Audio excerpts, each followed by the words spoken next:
Okay, so welcome to Learn Golf with Cassie. Today I'm going to be just showing you a couple of short game shots on the Rapsodo. It's going to be the release 1, full distance for release 1, and release 2 from the Dan Grieves videos. We did one a couple of weeks ago.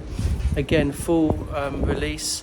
We're looking at different distances based on how much speed you put into the shot. Okay, let's get into it. I'm playing 3 pitch shots. The first one is release 1, but we're playing a full pitch shot, but I'm only going up to basically waist height. There's no wrist hinge, and I'm driving through. For me, this should be about a 75-yard shot. I feel like I'm hitting the ball on the sort of toe, not very upright. I kind of feel like this is a Bryson sort of swing for me. Jeez. Now you can get good height with that. Second shot is kind of release 2, letting the club really drop without giving it too much speed. Hands a bit lower. Goes really, really high. And then number 3 shot, and we're playing 5 each. Same number 2, but really playing it more like a fuller shot and driving the club into the ball a little bit more.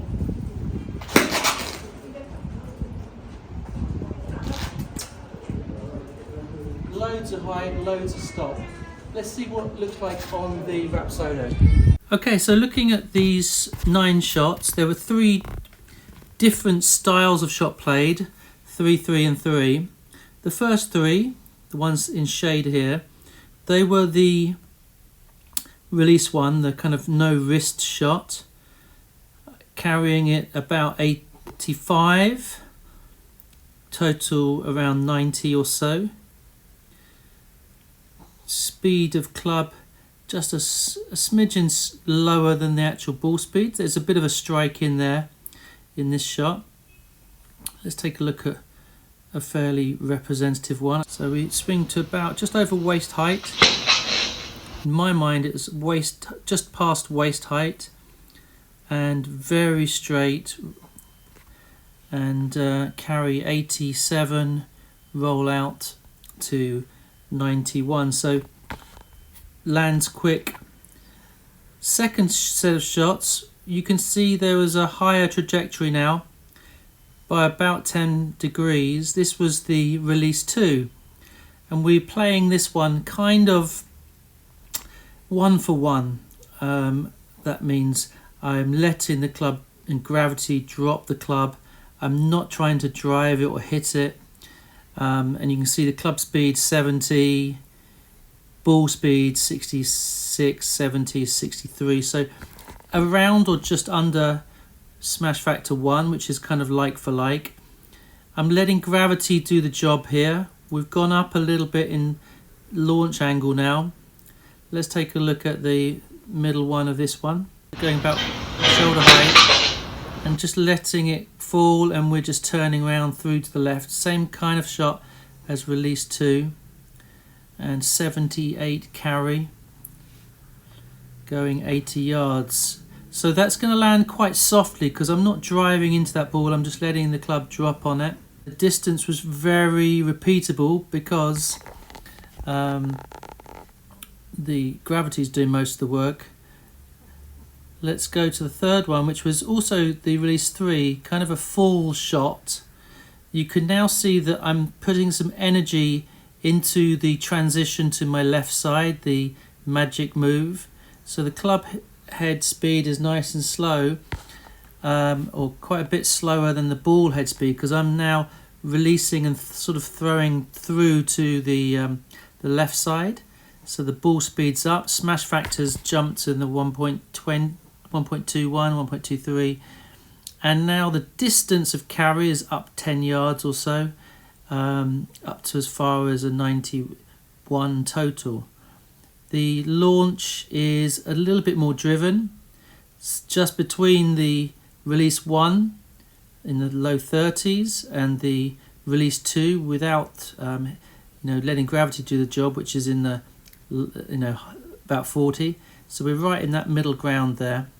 Let's take the middle one again for demonstration, and then we're just transitioning and getting through the ball that little bit harder and getting that little bit more power into the shot. You can see it in slow-mo. So really it's the same shot as the previous one, going to about shoulder height, letting it drop, but now we're transitioning into the left side, that magic move, elbow into the side, and it's got that little bit of pop at the bottom. Rather than just letting it drop, it's got a little bit of energy going through it, and it's come out a little bit lower, but with a little bit more power and ball speed. So what have we learned from these different shots? Well, basically, if you want, you can play at very similar yardage, all in the sort of 80-ish yards, except number 2, which is a soft landing. So if I had a front pin, I would take the 4-5-6 shot, the release 2 without trying to hit it hard, just letting the gravity and the club do the work for me. Very repeatable.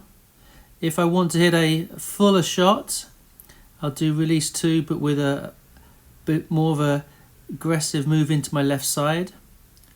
And if I want to keep the ball lower but still get the same sort of distance as the last 3, I can play it with the no wrist, like we did in the first 3 shots.